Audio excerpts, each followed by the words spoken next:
Thank you so much. Last but not least, patient until now, Mr. Carmel Baran. Carmel was the founder and the CEO of the Digital Organization of Israel. I knew him from MEDA conferences where you head of digital there and did a good job there, and thank you. And now you're actually an entrepreneur. You relocated to US as a bearing of a US passport like you, actually, which is great. And thank you for joining us. What do you do now, Carmel? Yeah, sure. So thanks for having me. Basically, just a few words about the Israeli Digital Organization. It's a community that I founded 3.5 years ago of all digital marketing managers in Israel in over 600 organizations.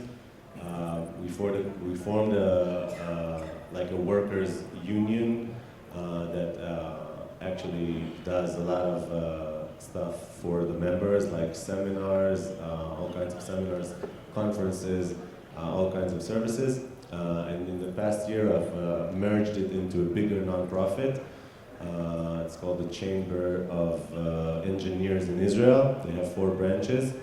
So now as chairman, I'm basically just kind of like heading the strategy of the annual strategy and kind of like the program going forward.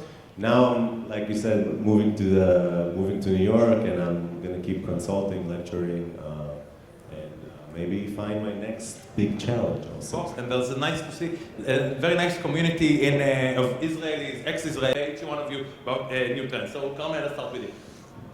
Right, so as someone who comes from a community background, I would say that also the mixture, the junction between community and marketing, I'd say that I would say that the next big trend is marketing through communities.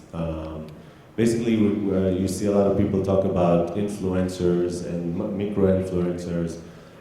This is a big subject in marketing in the past few years, but if you think about it, community managers are basically the new influencers, right? They hold the key to a lot of people. They do it in a very authentic way. And that's a big asset that I think in the marketing world we need to look into. Tal, he speaks about communities and he speaks about influencers and micro-influencers. Do you want to... The question was how we bring like the followers to like community members. Okay. All right, so very good question, first of all.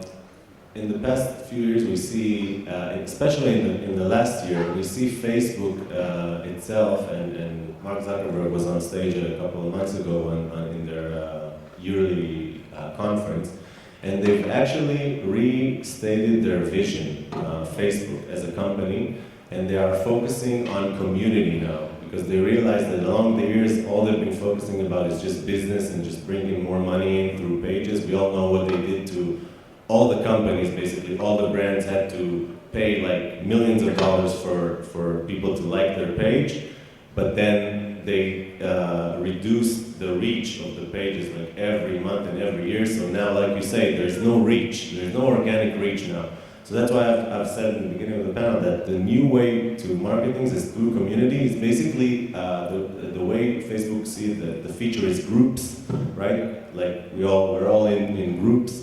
They say there are about 500 million people around the world that are members of at least one meaningful group, and the emphasis is on meaningful. It means that they actually visit the group and they're active and they're engaged, they're doing something. And what you need to do is basically start with building a community strategy, a community marketing strategy that's based on your community and based, like Tal said, on the platforms that are enabling communication between your members, your readers, whatever it is. So that's what I've been doing a lot with community managers, just working on the strategy. Thank you so much, Carmel. Also, Michael wanted to... So I just wanted to